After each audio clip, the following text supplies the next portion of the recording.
Hello, this is Jay Martin, Nebraska Department of Education School Safety and Security Director. The video you're going to watch is a video lesson on swatting. You'll learn not only what swatting is, but how is swatting deceiving communities? How is it impacting us, and what can we do about it?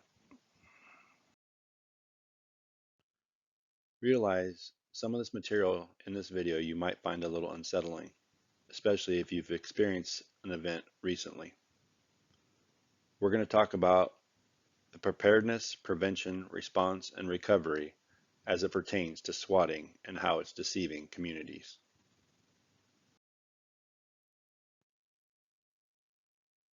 So what is swatting? Well, the origin derived from tricking law enforcement SWAT teams into responding to an incident. Typically what they're doing is they're creating an emergency call to a dispatch center, imposing a threat to require a large police response. Typically they're saying there is a hostage, a bomb, an active shooter, or some other armed suspect activity. The message from the swatter to the call taker is this threat is still live and an immediate response is required. Who is the desired target of a swatter? Well, the call is a hoax, deceiving the call taker into believing it's a real incident. So individuals were some of the first people in their own homes being targeted. Pizza delivery people were being called to come deliver a pizza with large cash amounts on hand. They would be robbed as they delivered the pizza. Gamers, they would film each other being swatted when they were upset with somebody who they were playing a game with. That's that faux piece. Businesses have been swatted. Obviously, we've been seeing a lot of schools and campuses lately. Events have also been swatted.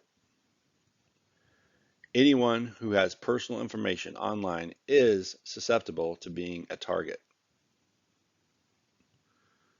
It could be a prank, revenge to a perceived wrong, a diversion to commit another crime, or just an intimidating tactic. How are they getting your information?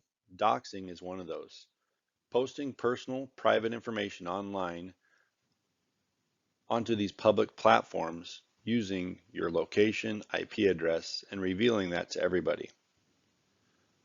Social media platforms are another way of gathering that personal information to use against you. Social engineering is also another means where they pose as a customer service rep and try to get some of your personal information. You're going to see that in the upcoming video. So be aware of this online deception. In this video, you're going to see the hacker use voice over internet protocol. You're going to see them use some spoofing where they're getting your personal data, pretending to be that person. You're going to see the phone actually look like it's coming from this individual, as well as the voice over technology that is used. I feel like I know pretty much everything about you. I instantly don't trust you. So am I going to be safer today thanks to you? You and every other customer will be safer today, thanks to what you're willing to let me do. Well, let's get started, I guess. Okay, so you want to assume that everything that you put on social media is public. Information that can be found in places like this can be used to authenticate you with different companies. Do you remember this tweet? Yeah. I used this to gain access to your current address.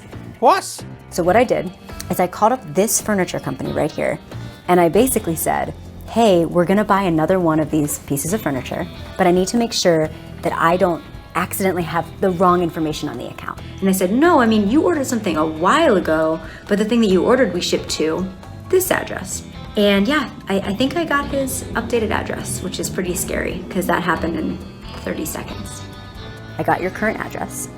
I got your birthday from Twitter. I called like pretty much every business that he ever listed that he used on his Twitter or Instagram. What you have to understand is when you do that, I now know which companies you use and I know which companies to call as you.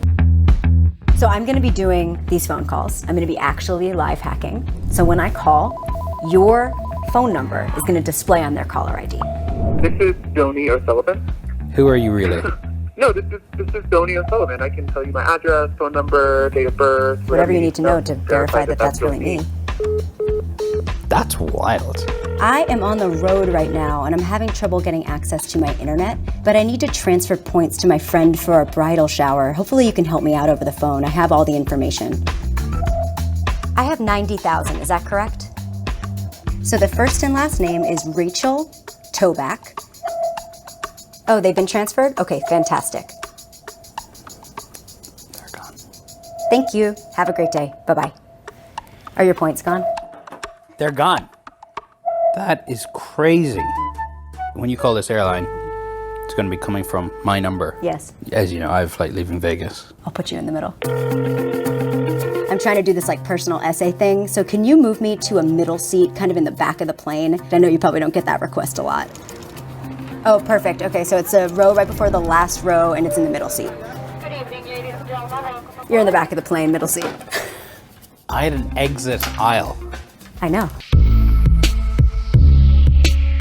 Think about how much you have to do to get into your accounts online. You have to have a password, two-factor. We are basically living in the dark ages on the phone compared to how hard it is to break into accounts online. Until these companies learn to change their authentication protocols, there are certain things you can do to help protect yourself. Remove your geolocation tagging. When you are on Instagram, Twitter, Facebook, there's just no need for people to know exactly where you're staying at those places. After that, I would say products that you buy, services that you've purchased, help that you try and get online, like on Twitter, that you're probably gonna wanna do privately. So maybe in DMs, because I'm just gonna call them up as you and try and get your information. I think the most important thing is that I'm not gonna victim blame you. Yes, sure, there are things that you can do to make my job a little harder. Ultimately, it is the company's responsibility to keep their customers' data safe, and updating their authentication protocols over the phone is a really good way to start. I'm sorry about that, Tony. Oh, I'm so glad I agreed to do this, Rachel. Why do they SWAT? There's a lot of speculation into what motivates a SWATter to doing what they do. Gamers towards live streamers, bullying, extortion, or really anything the SWATter desires can be their motivation. Online gamers, as I mentioned, were some of the first. What they were doing was using their large list of followers, accessing their video camera, and then filming it as the police showed up and swatted the online gamer, setting them up for basically a home invasion with police officers coming thinking there was an active shooting situation going on. Hackers will utilize passwords to access those home cameras, again, to watch that chaos unfold. Extortion for online currency is also one of those things potentially being used by squatters.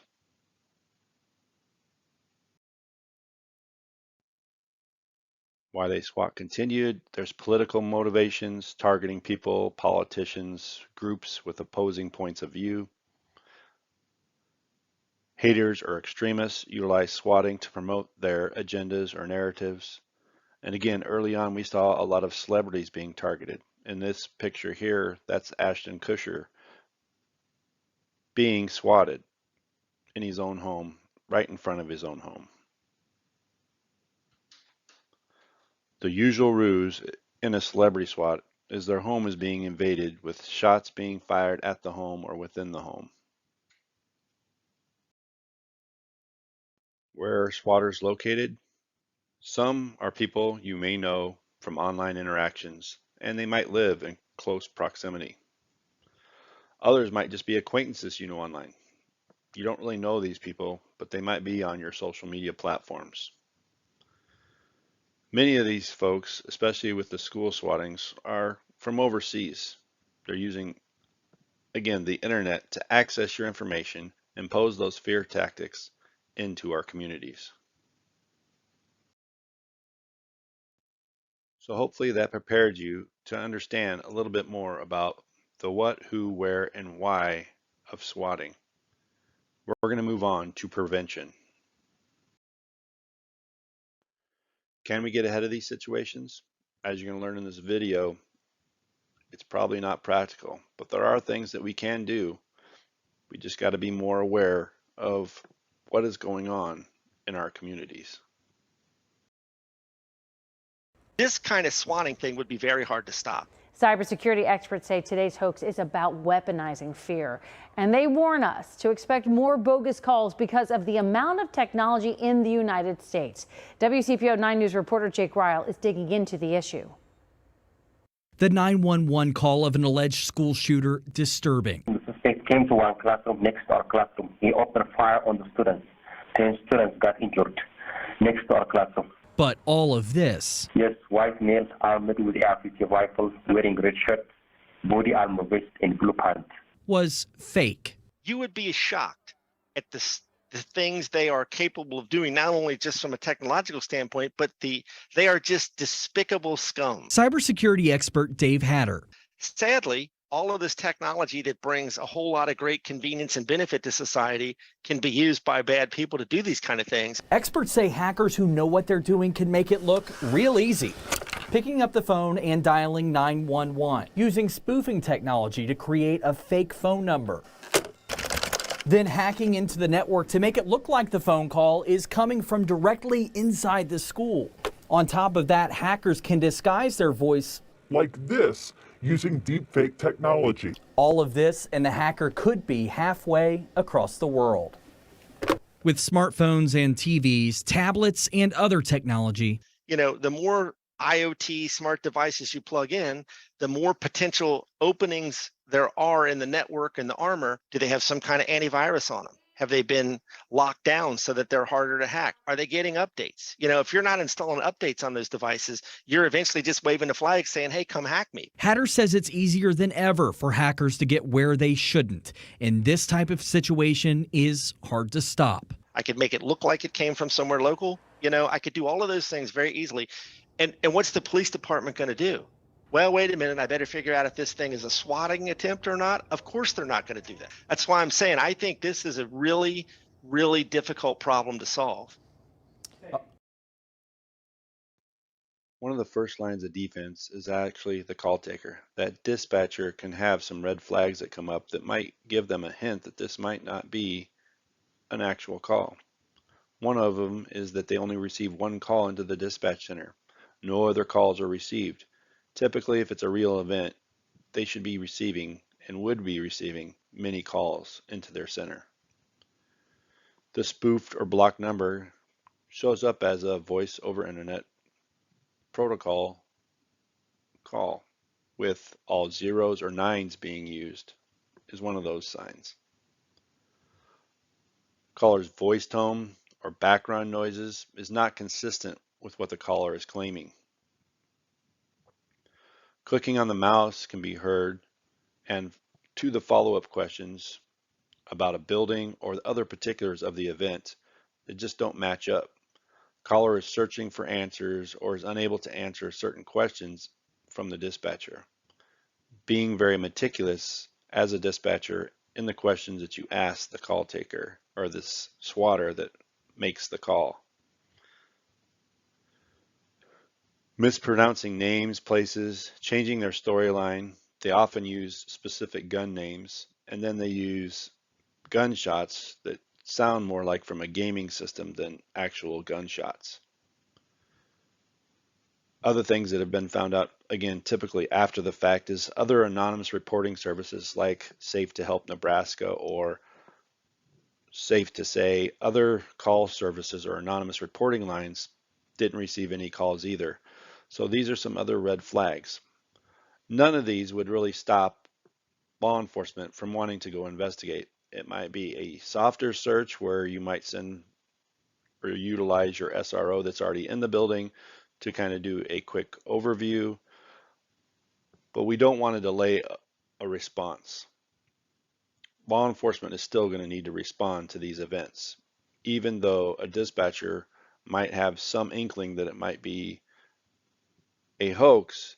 There's still going to need to be that eyes and ears on scene to make sure that the scene and the school or home or building or employment agency is safe. What to do if you're swatted? Well, the first one on here is probably one of the hardest ones to do. Remaining calm. Sudden actions or movements can appear as hostile. Realize law enforcement, when they show up on scene, their senses have been heightened. They've been told there's an active shooter or killer within your building or school. So they're looking to respond to whatever action they might run across. Again, running into this blindly often is what they're doing. We need to cooperate. It is tense and scary, not just for those within the building, but also for law enforcement. Respond appropriately to whatever law enforcement's directions are, making sure that we're meeting all their needs as well. Again, this is not an easy situation to deal with. When it's all said and done, make sure that we report this. This is very expensive in the long run and can potentially result into casualties. We want to make sure we report these events so we can get to the bottom of who is doing them. Ways to thwart swatting or to prevent it happening to you as an individual is don't give out your personal information online.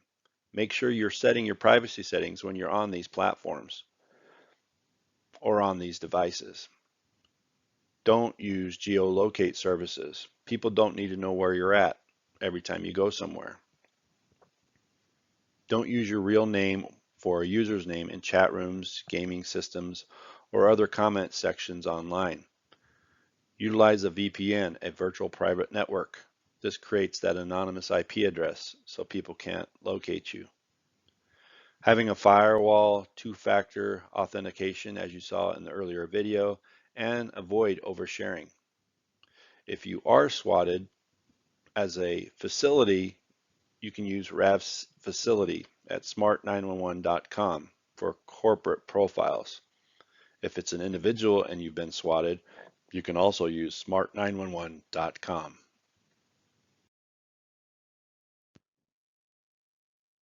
Prevention comes with practicing. The more we practice, the better we're going to be. Communities feel safer with pre-planned operations for these situations. That's why having an emergency operations plan for this specific type of incident is a best practice. Having common language helps community partners keep on the same page as the school district. Practicing reunification will reassure parents and students in an actual event. Starting small with safety teams, practicing with just them, and then having conversations with students and staff about different situations and incidents that occur, and building into a larger scale exercise, again, will be a best practice. Practicing on all these aspects will make us better for an actual emergency.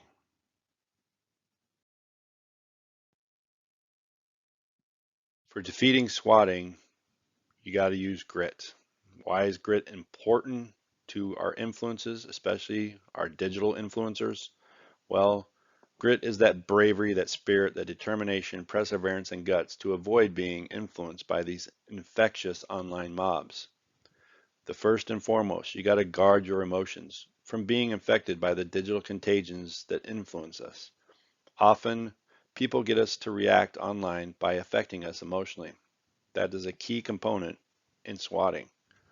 Recognize the goal of the platform, media, or author behind the post.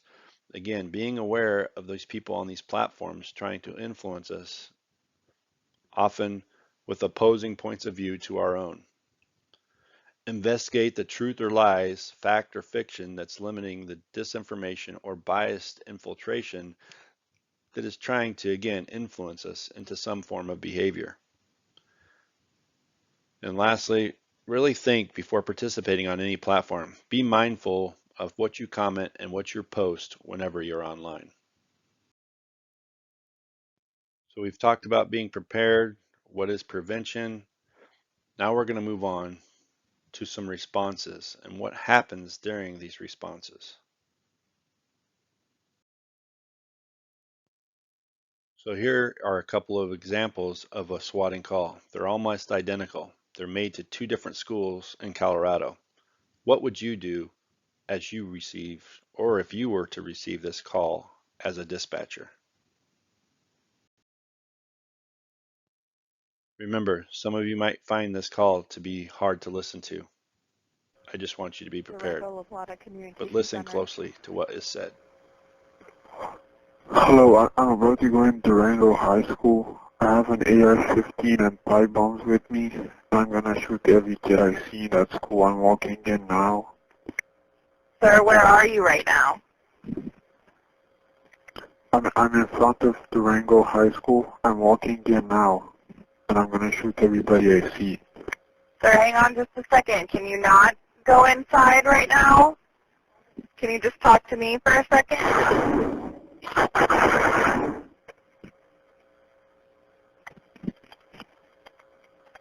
Hello?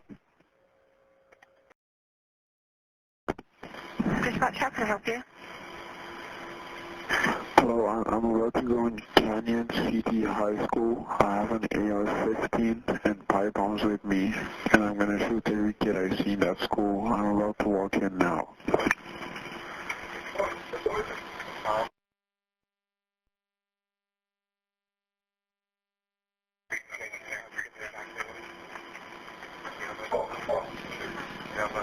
Okay. Hello?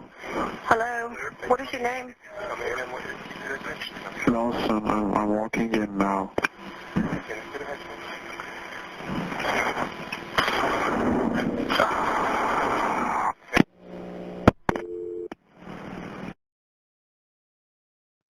So for example, you just listened to an actual swatting call. The responses are going to be according to that info or intel that they received. Information provided by these dispatch centers are going to dictate that appropriate response.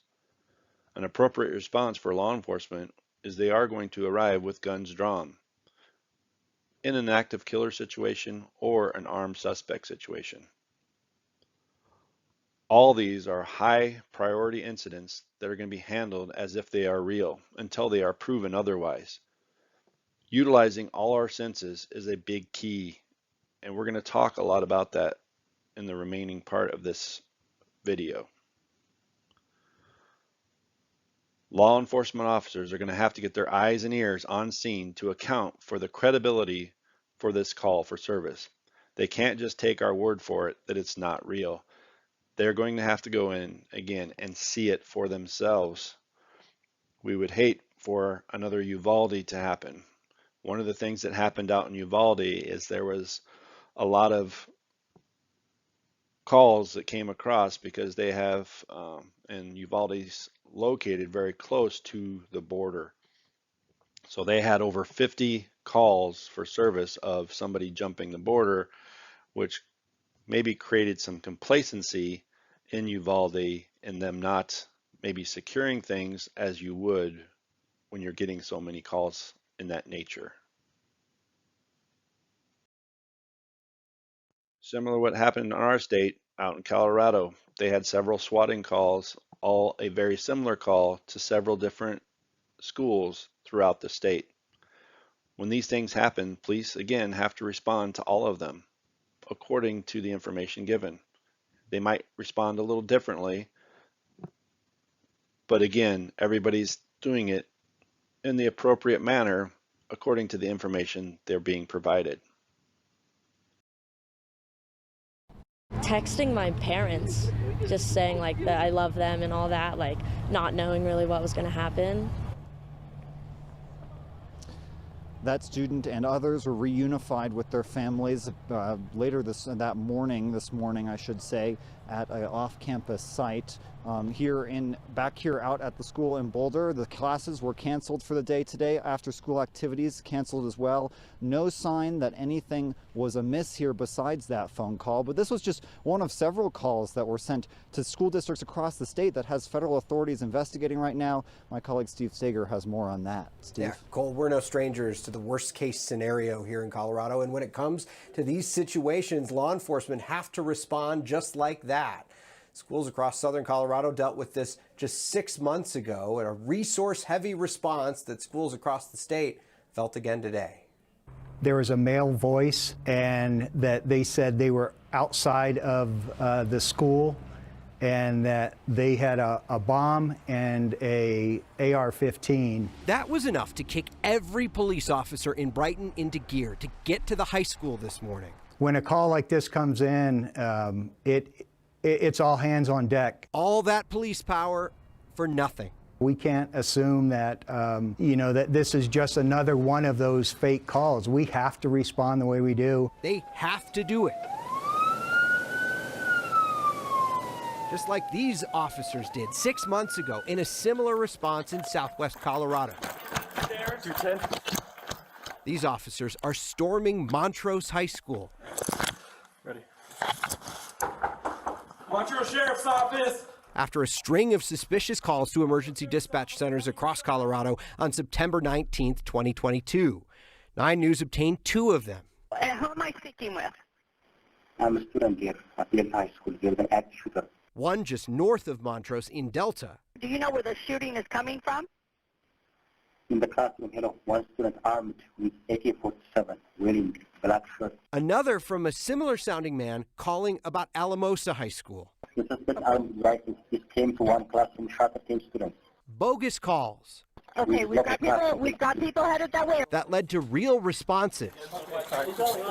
It impacts our manning and our staffing, our ability to do other things, probably like no other call does. Now another investigation begins after a string of similar calls. Seeing whoever did this and how this occurred and holding those people accountable, that's, I think, the next step with us. And I imagine it's the next step with all these agencies. Auditory exclusion and tunnel vision are 2 common things that happen during a threat. In this video, watch the officers as they enter the building. How are their senses affected? Are you able to tell? It's called OODA loop. We'll talk more about what OODA loop is in the upcoming slides.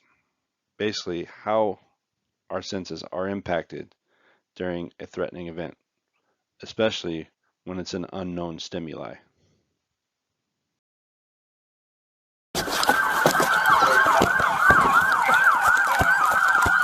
Let's go, let's go.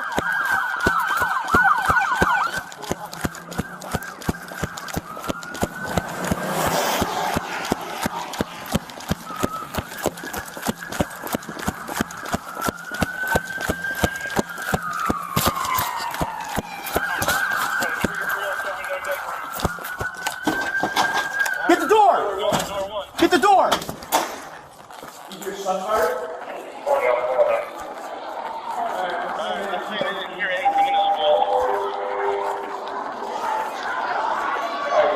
We're in the cafeteria. Everything looks normal. They're up in the loadout right now.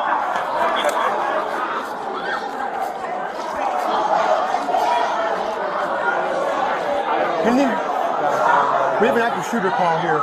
What? Yeah. Is there anything that's going on? No? That's what I'm aware of. You guys can keep all the kids in here for me. Gentlemen! In there for me! So as I mentioned, auditory and tunnel vision, our vision and our hearing does get affected when we're thrown into some type of stimuli, especially when it's an unknown stimuli comes our way. It affects our OODA loop. Our OODA loop is what we observe, how we orient, act, and decide to do something.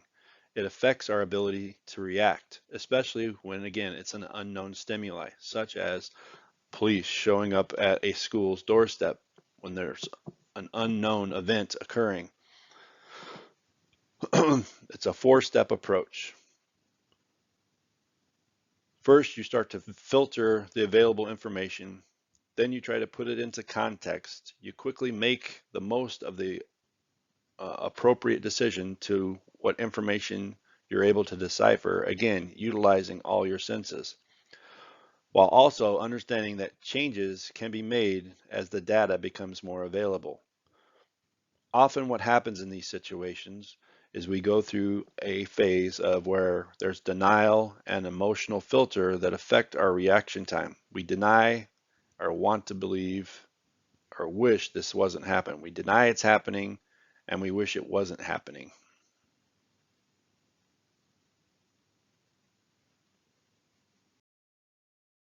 Let's reflect back to that video you just watched a couple slides ago. What was their response level? Where were their senses? How was their OODA loop impacted? You saw the officer through his video camera that's on his chest run by this officer who was walking. Was this officer walking? Did he have a different perspective, a different idea of what was going on at this school? Did they communicate? You heard him say, "Come on." Did he recognize the vehicle that was coming? Did the person behind the vehicle in this SUV, did he even realize that there was a cop running up to the school? Again, were they locked into tunnel vision?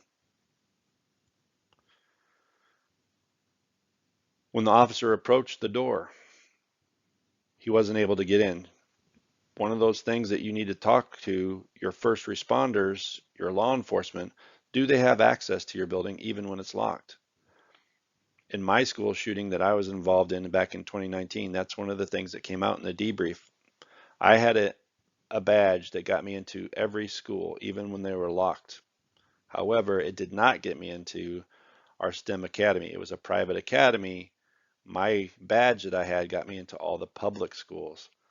So that was one of the nuances or things that we discovered that we needed to fix after I was involved in a real school shooting. When it comes to greeters, are you going to have somebody greeting you at a door during a school shooting? Likely not going to happen. Did he really listen to what they said? Did he ask them any questions?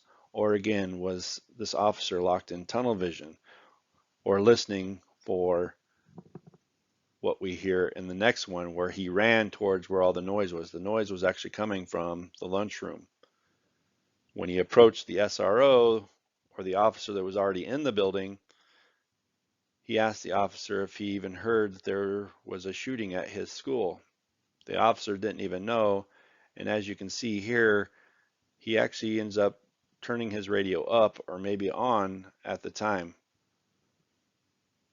The point is, which was quicker, his auditory response or his visual stimuli? Typically, we're going to hear, or our auditory is going to take over. Visual stimuli is there, and our pupils dilate and open up to catch more light, but auditory is typically what they're running towards, as he ran towards the noise again, which was in the lunchroom. When we have unknown stimulus that has occurred, we react slower. The people in the buildings, one of the things I heard from talking to folks after we had some swatting events occur in Nebraska was the schools had no idea why all these police officers were showing up at their buildings.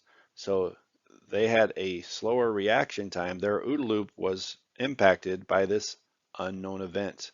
It's one of those things that we need to understand. That's part of what's going to happen. Your OODA loop gets kind of thrown off because you have this unknown stimulus, all these officers showing up at your doorstep. By the same token, the officers' OODA loops are being impacted because they're going into the situation anticipating gunfire or an active shooter, and they run into a situation where there is nothing occurring. It becomes a very confusing situation very quickly. So what happens when we have these types of incidents occur? Well, anytime you're faced with a potential threat, you run into flight, fight, or freeze response. Our psychological reaction activated by a psychological fear. We react according to the fear that is imposed upon us. Do you think the officers have this fear of coming into a building? Absolutely they do. This building that they're anticipating, again, running into potential gunfire. The fear is conditioned. We associate the situation with things that we may have experienced in a negative manner. Our response occurs when we are exposed to this perceived threat.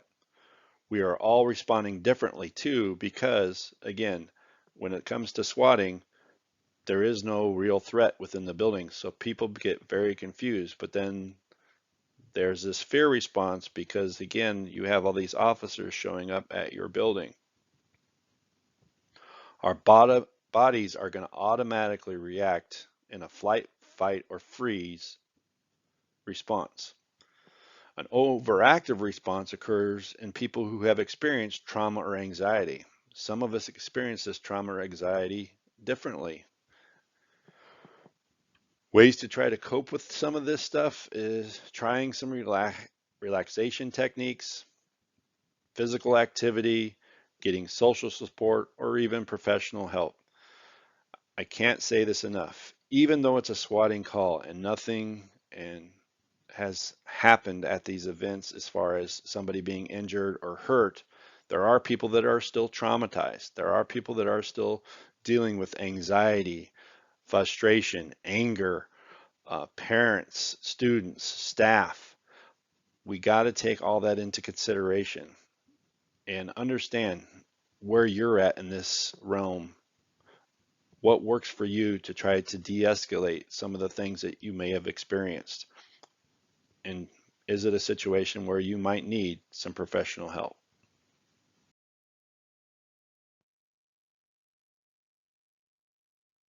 Our nervous system responses. Our heart rate, breathing speed up to allow more oxygen into those major muscle groups. It's what our bodies do when we have that, again, unknown stimuli hit us. Our eyes dilate, as I mentioned, more light will come in to allow peripheral vision. Our hearing gets much sharper. Again, as you saw with the officer, his auditory was really to run towards where was the noise. The noise, again, happened to be in the lunchroom when he first entered the building. Your blood actually thickens up to prepare the body for injury. Your hands actually might get very cold during an incident, or your feet. The flight or fight temporarily reduces the perception of pain. You might not even feel pain when you're in one of these situations initially. Typically, it takes about 20 to 30 minutes for the body to return back to its natural state. So when it comes to a response, we all need to take this into account. We don't see things as they are, we see things as we are. So which do you see, 3 or 4? When people walk into these unknown stimuli, these perceived threats, why is our position so important to this threatening event? Well, our position kind of tells us, again, how we're going to see things.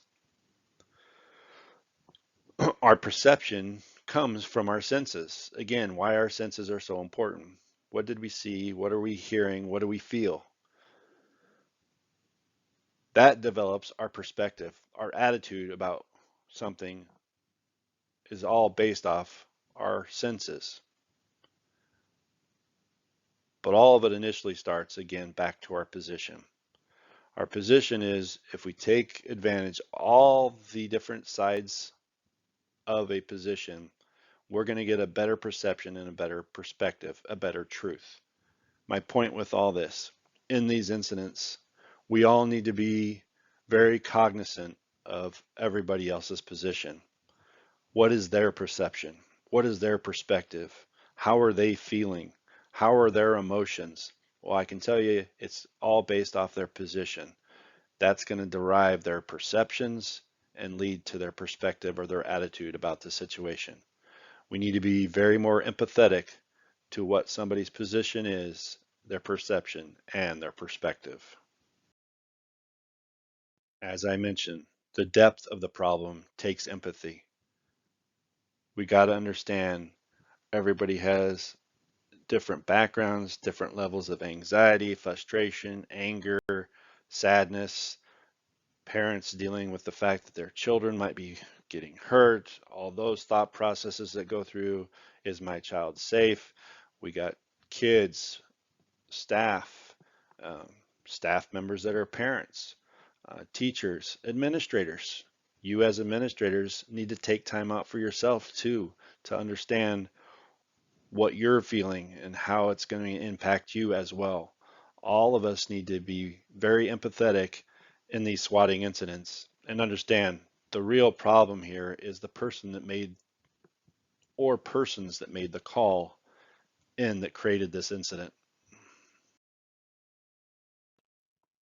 So now that you've had this response, how do we recover?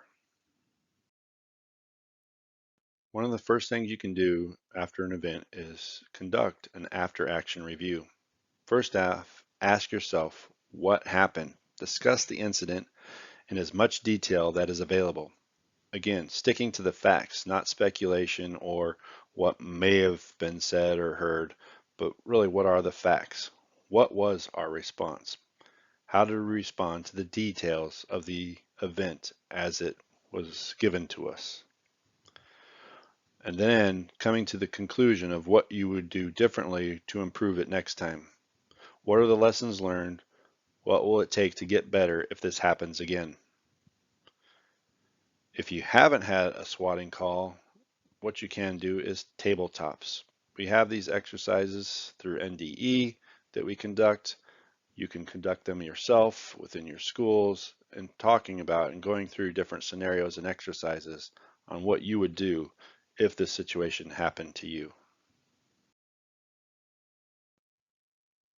As I mentioned, in recovery, costs are high. An average SWAT call is $3 to $15K, depending on the response, but that's just SWAT. Think of all the first responders, police officers that are not SWAT. Much more is involved. The local business is closing. All this can lead to hundreds of thousands of dollars being lost yearly in these swatting events. Taxpayers are ultimately the ones who end up paying for these events. Another aspect you got to be aware of is alarm fatigue. Complacency can occur with that mindset. Oh, here we go again, another alarm. As I mentioned with Uvalde, when we have too many false alarms, there's always going to be that thought of, oh no, here we go, another swatting event or another fake alarm. We can't get into that mindset. We cannot become lackadaisical in responding to a reported school threat. We can't become another Uvalde. All events are real until proven otherwise, which involves law enforcement clearing the scene.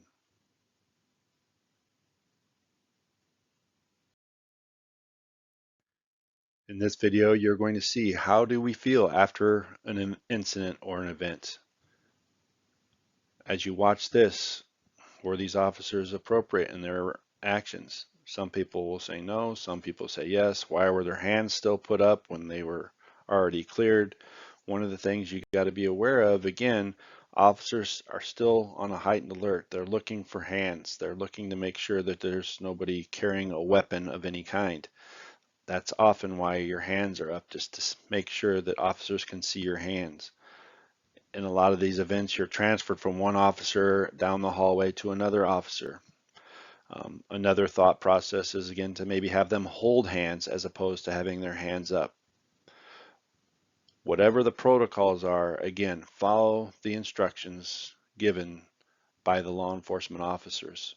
It's them who are going to react accordingly.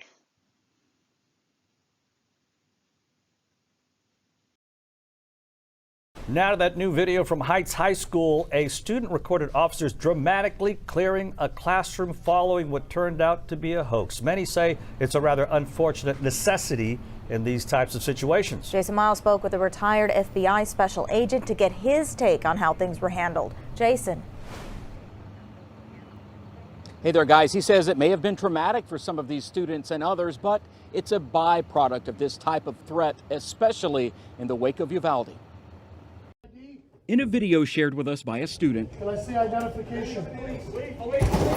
a Heights High School teacher appears to follow protocol before officers who identify themselves enter his classroom. Hands up. Teacher, hands up. At this point on Tuesday, police were clearing the school after a 911 caller claimed someone shot 10 students. All students, please stand up. Face the wall. Unlike video we've seen from other classrooms, these kids were briefly questioned and lightly frisked. Keep your hands all the way up. All the way up. Just before being led to a safer space, in this case, a nearby weight room.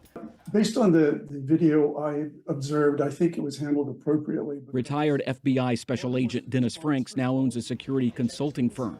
He says the almost immediate response on Tuesday and other measures appear to have gone by the book, despite any emotional impact it may have had on students and staff. It seems, although it seems counterintuitive that you treat potential victims with suspicion, that is the protocol and is necessary because you never know if an assailant has secreted themselves among the victims. He says failing to properly respond in an actual emergency, like officers are accused of doing in Uvalde, just follow the instructions, is never an option. I also reached out to ALERT at Texas State University. That stands for Advanced Law Enforcement Rapid Response Training, an agency that trains officers for active shooter events. Executive Director Pete Blair telling me this afternoon, quote, if the threat regarded an armed student, it could make sense to search students and maintain positive control over the class until all the students have been searched. This would be done for the safety of the officers and the students. And you can get another look or a closer look at the video in this story on KHOU.com. Meantime, that hoax remains under investigation. Reporting from Heights High School, Jason Miles, KHOU 11 News. Yeah, the protocol was followed, but you still do worry about that emotional impact on students. Jason, thank you. The consequences are real. Most swatting ends without injury, death. However, some have resulted in lives lost. Some have died from the shock of the event and dying of a heart attack. Others mistakenly were killed during an episode. Others suffer from mental health aspects that emerge from the responses that are created. Hoax events are still very traumatizing to individuals. Everyone directly and indirectly can be impacted in some way, shape, fashion, or form. As I mentioned previously, we got to be very cognizant of how everybody is responding emotionally to these events. Mental health awareness is very important in these swatting events. Swatting leaves us time for speculation, rumors, social media posts, and media guesswork, resulting in fear and even more unease at times. The anxiety levels raised with students, parents, school staff, and the surrounding communities. Being self-aware of our own mental health needs after an event is very important. Seek assistance when it's needed. Understand we all respond differently, and we need to, again, be cognizant of everyone's needs in these events. Art improves our experiences. Think of it that way. Acceptance, or accept differences we have in these conditions. Be mindful of an event's influence on our emotions. Resiliency. Resiliency comes when we work together through the ups and downs of one of these events. Tolerance. Tolerance is being empathetic to how others cope with adverse situations. Having art is going to help us through these troubling times.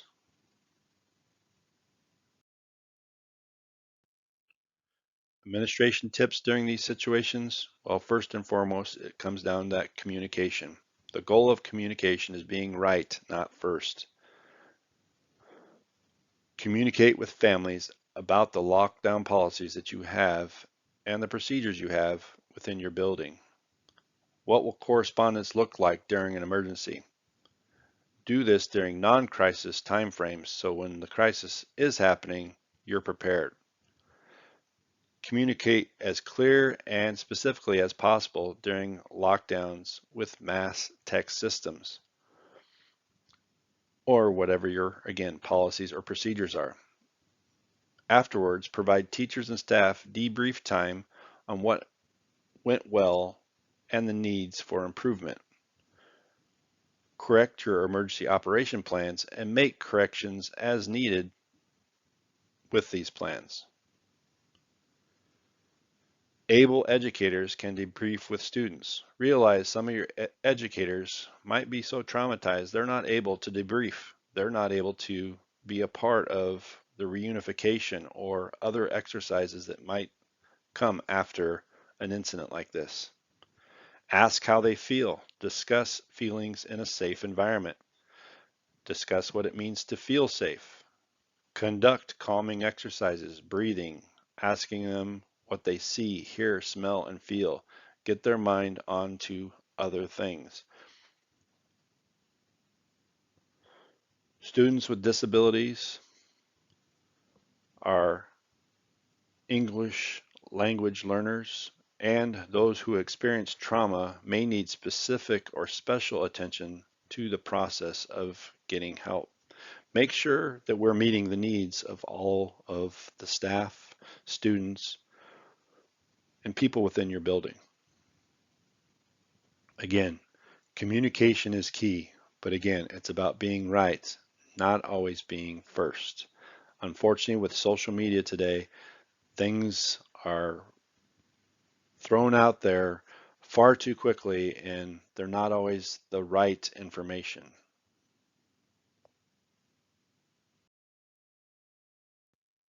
The biggest key in this is making sure you have community partnerships. Continue to build your community partnerships with your first responders, law enforcement, and local businesses.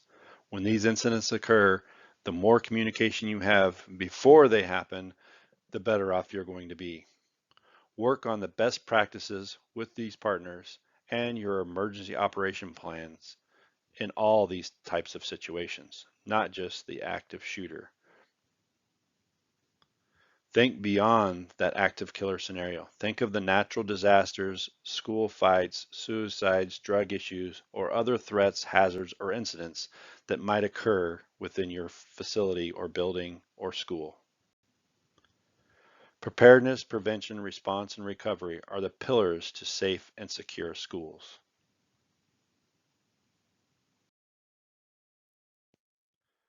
I've included several resources. The Nebraska Department of Education School Safety and Security website. You can also use our QR code up here in the far right-hand corner. One of the ways to divert any type of threat that happens at your school is to have an anonymous reporting. Safe to Help Nebraska is one of those. We have the number there. If you're using some other anonymous reporting service, utilize that, but also include Safe to Help Nebraska. It is a free service. I have the QR code for that as well. If you have questions about that, you can contact me, which will be on the next slide, about Safe to Help. 988, anytime there is a mental health issue that you're dealing with, crisis line is there for you. Even after these swatting events, that crisis line is there for you to contact if you're having some issues there. We have the Nebraska Family Helpline. 888-866-8660 is another way of accessing that information. I'd like to thank the Public Policy Center for helping me with putting together some of these videos and things within this presentation. I also need to thank Monty Lovelace for putting out some different information. For those of you that are not getting any type of communication currently from the NIAC or the Fusion Center, you need to get put onto Monty Lovelace's email distribution list. And if you would like to do that, his information is right here at the bottom. Send him an email or give him a call so you can get put on the distribution list when he has information that goes out to our school security or administration.